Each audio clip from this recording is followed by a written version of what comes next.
Adam Collins for Cricbuzz Unplugged here at the Oval. Lords is where the action is this week in the second Test match, but the reason I'm at Surrey is because we've got the Director of Cricket, former England captain, played 300 times for his country, but he's a very proud man at the moment because another man from the Surrey production line will make his Test debut tomorrow, 20-year-old Ollie Pope. How good is that? One after another at the moment for your club? Yeah, it's going nicely.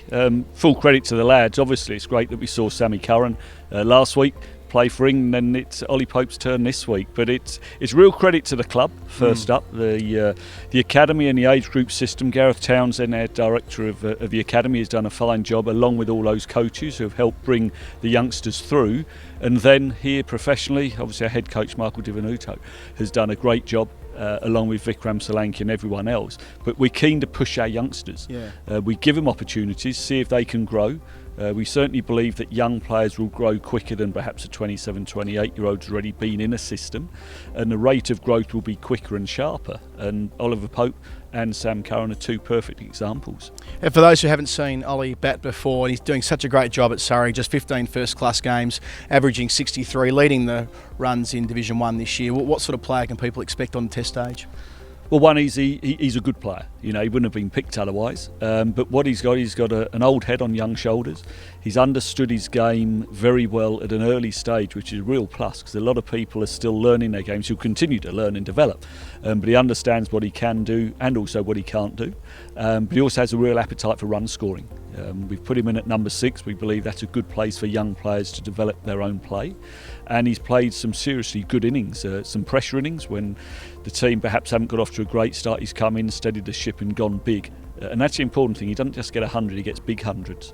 And his method is pretty simple, I'll be honest. I've said previously he has a little bit of Joe Root about him in his stance and in his makeup. And also, when Joe was a real youngster starting off, he looked to dominate, but in a secure way, and that's very much like Popey. A lot's been made of his stint in Australia last winter, the runs he made there, but also the contribution he made off the field. It speaks of a pretty good human being as well. Yeah, he's a real mature lad. He's just 20. He comes from a really good family. He has good upbringing, had good schooling at Cranley School. And he went across to Sydney, which was an eye-opener for him because he's been in very much a controlled, secure environment, whether that's at school, whether that's with his cricket. Everything's been very organised for him. And he went out there very much on his own to a club which he knew no one. There wasn't a coach there to work day in, day out with him, so he had to stand on his own 2 feet. And I'm massive on that. I think that it's good for our younger players at the right time to go away, experience life skills, but also to stand up and count and look after themselves in a way, because when you're out in the middle you have to make decisions yourself. You haven't got someone telling you all the time, and it's the same when you go out to Australia or elsewhere to play grade cricket. You're having to make good decisions which will benefit you and your club and your teammates, and he's done that. But when he walks out at Lords, he shouldn't be too phased, because new environment, been there, new environment with Sydney, new environment now Lords, new shirt, now it's an England shirt. Then he's got to control his nerves and go out and show how good he is. Third Surrey debutant in quick succession, Tom Curran and Sam Curran.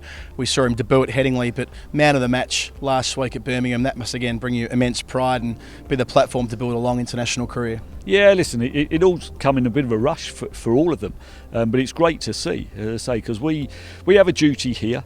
People have heard me say it before, is that yes, we want to make Surrey the best county in the country, but we also want to produce players for England, something that as a club we haven't done well enough in recent times. I think Ricky Clark, going back in the early 2000s, was the last debutant who'd come through our system.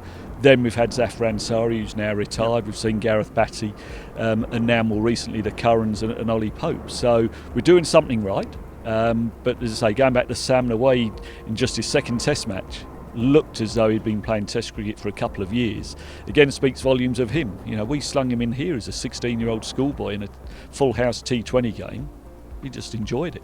And that's what we want to do. These players who generally have good international careers aren't phased the higher the level they go, and they settle in really quickly. And one of the plus points for playing here is the full houses we get for T20, 23,000 or whatever it may be, so that when they then play international cricket, it isn't a massive shock when they're playing in front of a full house.